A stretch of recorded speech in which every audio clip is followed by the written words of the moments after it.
नमस्कार दोस्तों, आज हमारे साथ श्रीरामपुर सांगठनिक जिले के भारतीय जनता पार्टी के एक ऐसे नेता मौजूद हैं जिन्होंने अखंड हुगली जिले में भारतीय जनता युवा मोर्चा का नेतृत्व किया है और आज महामंत्री के पद पर श्रीरामपुर सांगठनिक जिले में तैनात हैं। वो भाजपा की लड़ाई को श्रीरामपुर सांगठनिक जिले में फ्रंट से लीड कर रहे हैं।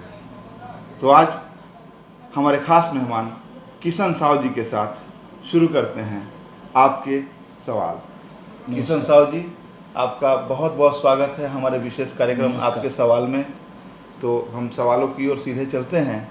तो हमारा पहला सवाल आपसे ये है कि आप राजनीति में कैसे आ गए और कहाँ तक जाना चाहते हैं? देखिए, राजनीतिक में ऐसा है कि बचपन से ही जब हम खेल धूल में थे, जब अपने इलाका में किसी भी समस्या को लेकर मैं पहले बोलता था।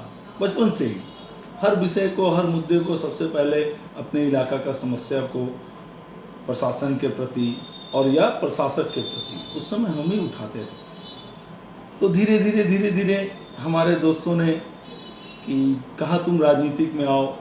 कभी कभी मेरा भी मन करता था, लेकिन लोगों से सुनते थे कि राजनीति अच्छी चीज़ नहीं है। लेकिन वाजपेयी जी से मैं बहुत प्रेरित हुआ।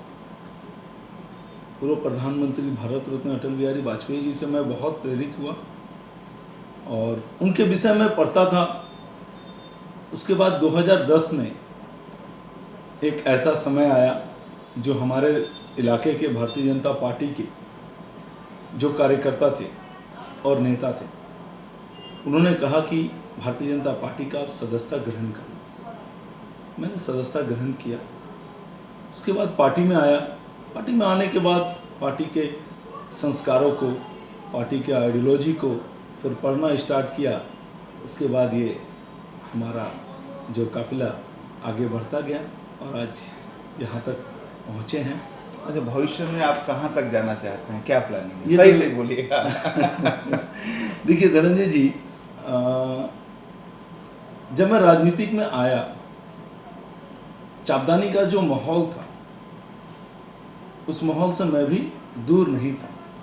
परंतु भारतीय जनता पार्टी में आने के बाद, भारतीय जनता पार्टी को समझने के बाद, देश के प्रति अपने आप को निछावर होना, देश के प्रति प्रेरणा और इस दल के प्रति जो भावना मेरे अंदर जगी है, तो मैंने आज तक, आप विश्वास नहीं करिएगा, हमारे नेताओं से आपकी अच्छी बनती है। आप कभी कभी उनसे बात कभी करिएगा। किशन साव ने आज तक पार्टी में दायित्व के लिए हो या किसी भी कार्य के लिए हो, कभी अपने पार्टी के नेताओं से ना कहे हैं और ना आगे कहेंगे। तो ये मेरा पार्टी आज तक मेरे कार्य को देखकर मुझे स्थान दी है और उचित सम्मान दिया है और आगे भी मुझे विश्वास है कि मेरी कार्यशैली को देखकर मेरी पार्टी मुझे उचित सम्मान देगी। धनंजय जी, एक विषय था, इस पर मैं आपसे जोड़ना चाहता हूँ, क्योंकि जब ये प्रसंग उठा है तो एक विषय को मैं जोड़ना चाहता हूँ। देखिए, समझना होगा हम भारतीय जनता पार्टी के कार्यकर्ताओं को, और मैं ये मैसेज देना चाहता हूँ अपने कार्यकर्ताओं को कि आज मैं किशन साव, चापदानी का एक व्यवसायी, मिठाई वाला का लड़का,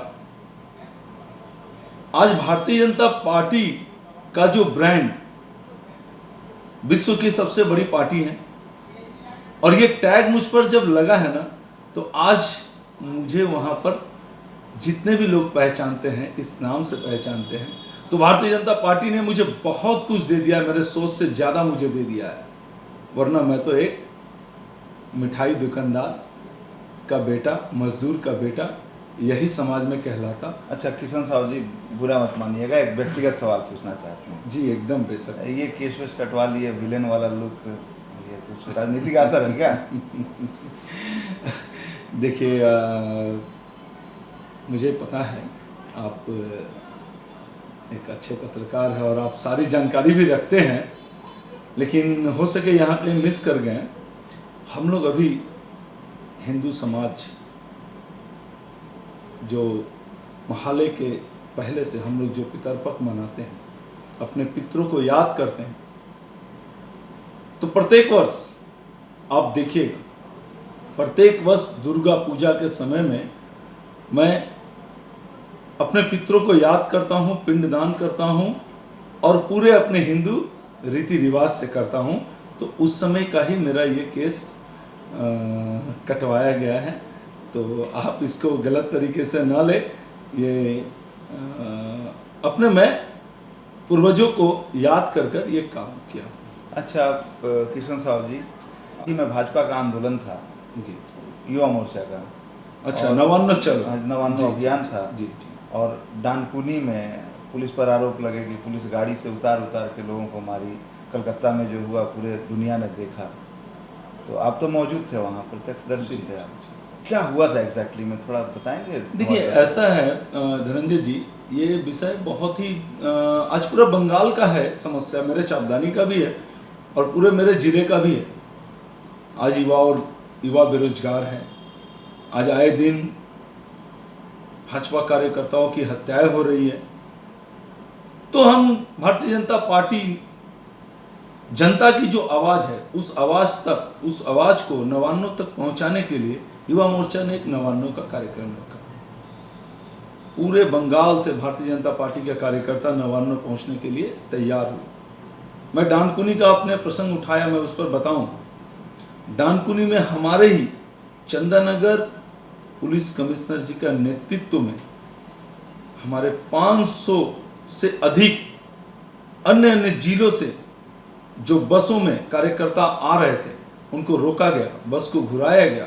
और जब श्रीरामपुर सांगठनिक जिला के अध्यक्ष श्यामल बोस जी के नेतृत्व में हमने तय किया कि हम इसका प्रतिवाद करेंगे, पुलिस के इस निर्णय को हम प्रतिवाद करेंगे, लोकतांत्रिक अधिकार है मेरा, हम जनता की बातों को उठाएंगे, आंदोलन करना ये मेरा अधिकार है। और आप बीच रास्ते में इस तरह से आंदोलनकारी को रोक कर वापस भेज दे रहे हैं, तो हम लोगों ने रास्ते पे उतरा।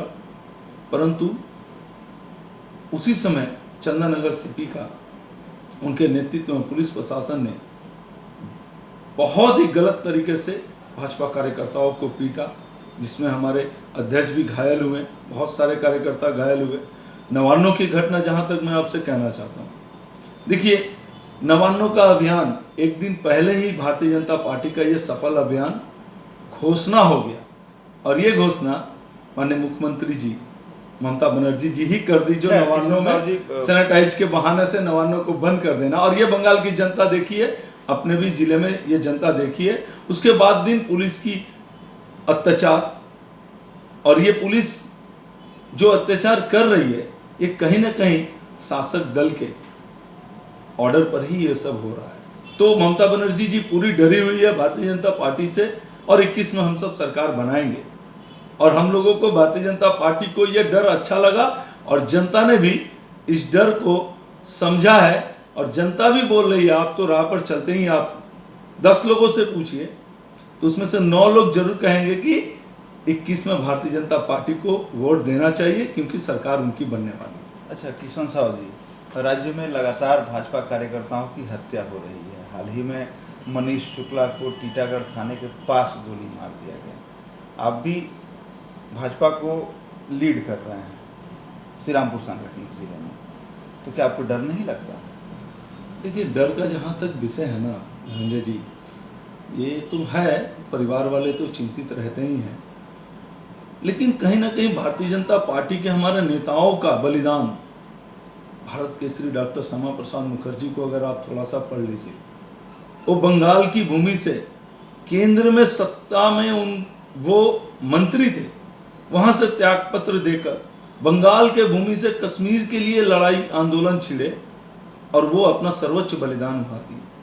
कश्मीर से आज 370 धारा हटा, माननीय मोदी जी उनके सपना को पूरा किए। ये बंगाल में जो, ये वही बंगाल है जहां पर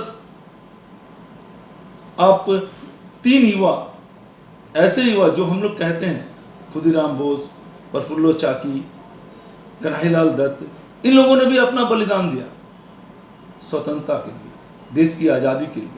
और आज जो बंगाल में स्थिति है, धनंजय जी, मैं आपसे कहना चाहता हूँ, बहुत ही स्थिति बुरा है। आप बताइए, मैं एक घटना, आप तो भूल गए, मैं आपको नज़र में लाना चाहता हूँ।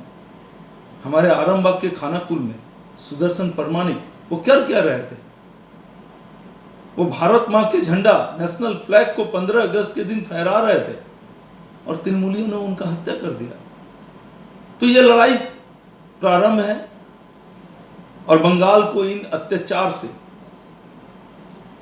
मुक्ति दिलाने के लिए हमारे भारतीय जनता पार्टी के कार्यकर्ताओं का ये बलिदान जो चल रहा है, ये आगे भी चलेगा जब तक 21 में हम लोग इनको नहीं उखाड़ कर फेंकते हैं। चाहे वो बलिदान मेरा भी हो, हमें कोई दिक्कत नहीं है। बंगाल के लिए, बंगाल के युवाओं के लिए, बंगाल में लोकतंत्र बनाने के लिए, बंगाल को फिर से सोनार बांग्ला बनाने के लिए, चाहे हम सब भारतीय जनता पार्टी के कार्यकर्ता अपनी जान को निछावर देने के लिए तैयार है, अपना सर्वोच्च बलिदान देने के लिए तैयार है। अच्छा किशन साहू जी, आप चापदानी में रहते हैं, वहाँ आपका बचपन भी बीता है, तो चापदानी में आपको क्या क्या समस्याएं नज़र आई हैं और चापदानी को लेकर आपका विज़न क्या है? देखिए, चापदानी में धनंजय जी, मैं वहाँ का जो विषय है उस पर आपसे रखना चाहता हूँ। चापदानी में बहुत सारी समस्याएं हैं। आप देखिए, पूरा का पूरा मुनिसिपल भ्रष्टाचार से लिप्त है, पूरा का पूरा मुनिसिपल भ्रष्टाचार से लिप्त है। केंद्र सरकार की दी हुई योजनाएं, प्रधानमंत्री आवास योजना, अब किसी भी वार्ड में चले जाइए, आपको अगर उस योजना के तहत अगर आपको घर बनाना है तो आपको कटमनी देना ही होगा वहां के काउंसिलर। किसी भी वार्ड में चले जाइए। ये तो आप लोग आरोप, ये तो कटमनी नहीं, आरोप नहीं, मैं तथ्य के साथ आपको कहूंगा। आप मेरे साथ कभी आपको समय मिले तो आप चलिए, मैं तथ्य के साथ आपको दिखाऊंगा। ऐसे भी घर हैं जहां पति और पत्नी सरकारी नौकरी करते हैं, 1.5 लाख से 2 लाख उनका इनकम है और आलीशान बंगलो है। घर तो छोड़ दीजिए, आलीशान है।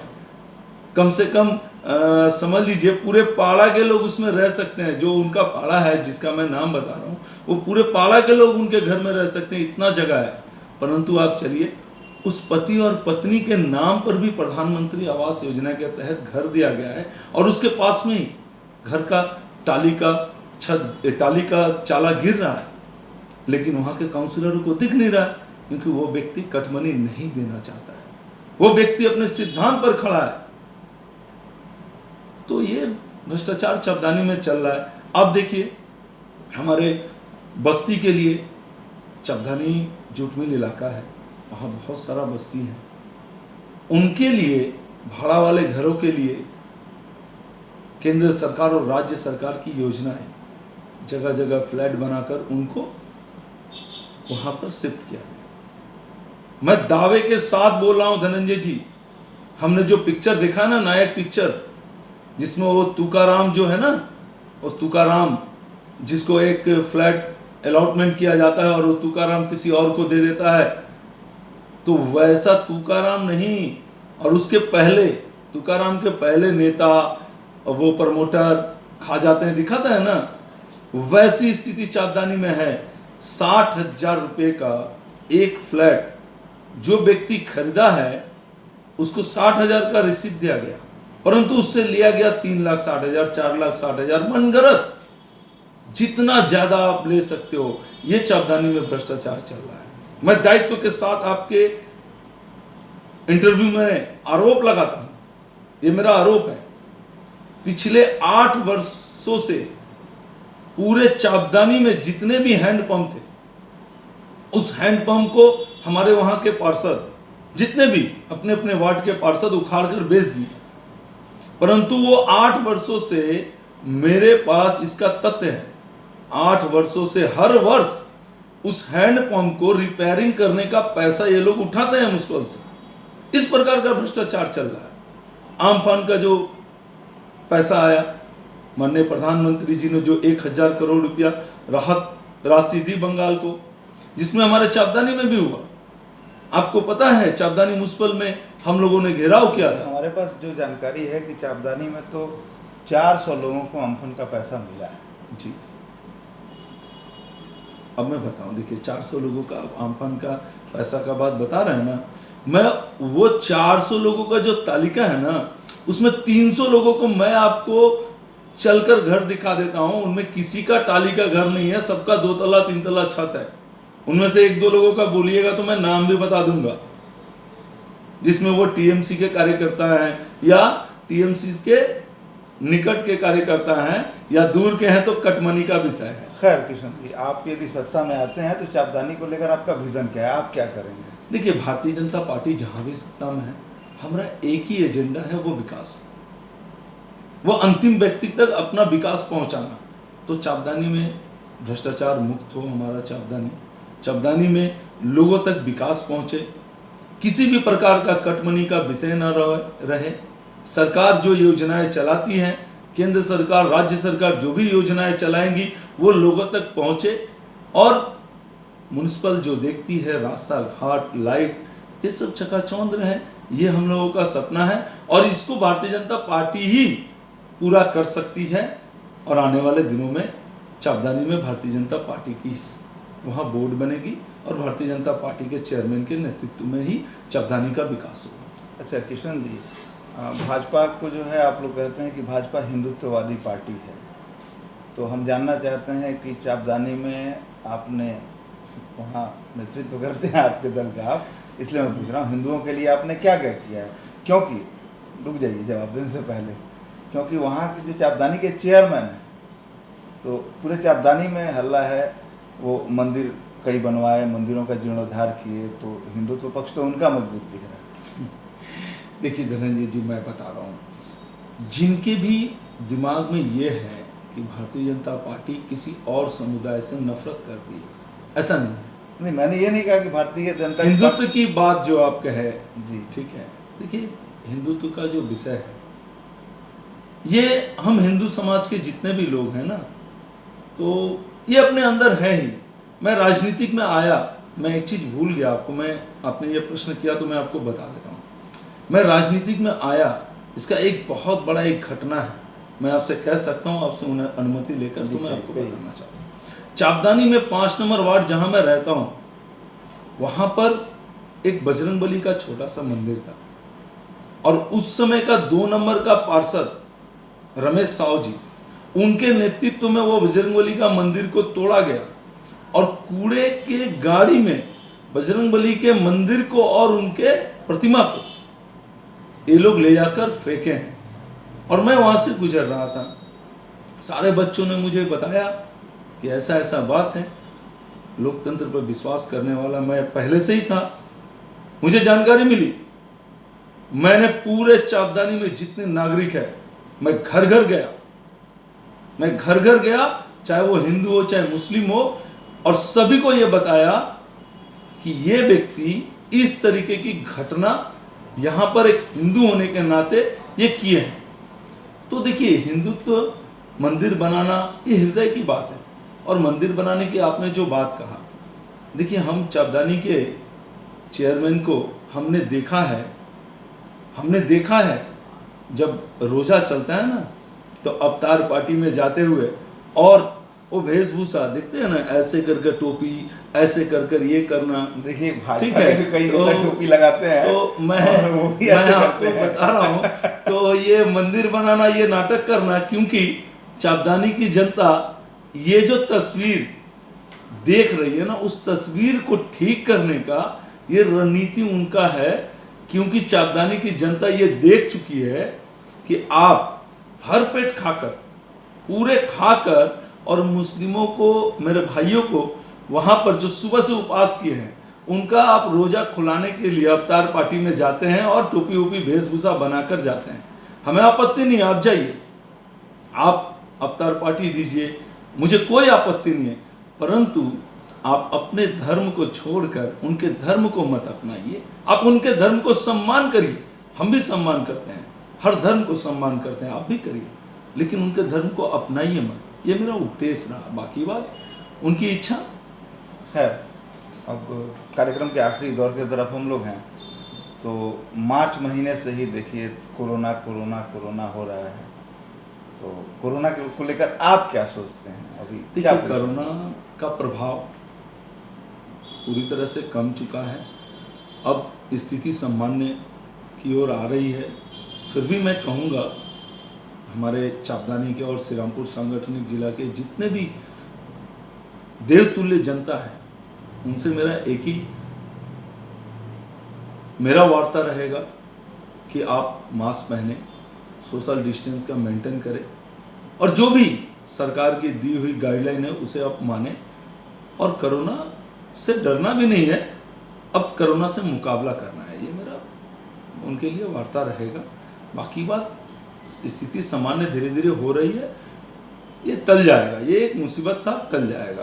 जी, हुगली हॉट के माध्यम से आप युवाओं को, जिले के युवाओं को क्या संदेश देना चाहेंगे? देखिए, जिले के युवाओं को एक ही संदेश देना चाहेंगे कि आप एकत्रित हो, आप किसी भी प्रकार के अन्याय के विरुद्ध में खड़ा हो और जो पूरे पश्चिम बंगाल में और पूरे अपने हुगली जिला में जो ये अलोकतांत्रिक सरकार चल रही है, इसे बदलने के लिए अपने आने वाले दिनों में भारतीय जनता पार्टी की सरकार बनाइए। क्योंकि देखिए, आप जिन जिन प्रदेशों में भारतीय जनता पार्टी की सरकार है, वहाँ पर आज युवा बेरोजगार नहीं है, आज युवा के पास कार्य है।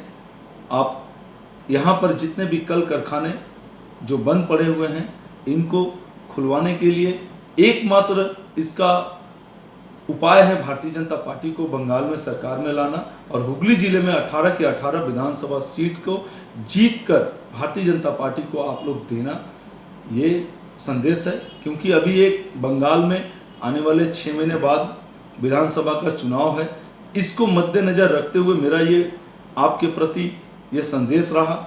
एक बार ये 6 महीना सारा युवा एक होकर भारतीय जनता पार्टी को दे दीजिए।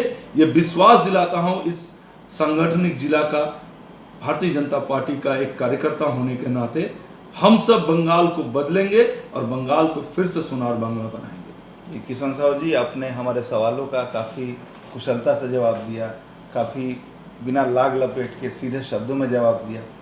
तो हुगली हॉट से बातचीत करने के लिए, हमें समय देने के लिए आपका बहुत बहुत धन्यवाद। आपको भी बहुत बहुत धन्यवाद धनंजय जी, क्योंकि आप बहुत ही पुराने पत्रकार हैं और मेरे मित्र भी हैं, क्योंकि हम लोग राजनीतिक क्षेत्र में हैं और आए दिन आपसे मुलाकात होती है और अच्छी मुलाकात होती है। तो आशा करते हैं कि आप इसी प्रकार से जनता के विषय को, जनता के मुद्दे को उठाते रहेंगे हम लोगों के माध्यम से। यही कर अब आपको भी बहुत बहुत धन्यवाद और आपके चैनल को भी बहुत बहुत धन्यवाद। तो दर्शकों, अगले एपिसोड में, अगले कार्यक्रम में हम फिर किसी ऐसी ही शख्सियत से पूछेंगे आपके सवाल। तब तक के लिए स्वस्थ रहें, सुरक्षित रहें। नमस्कार।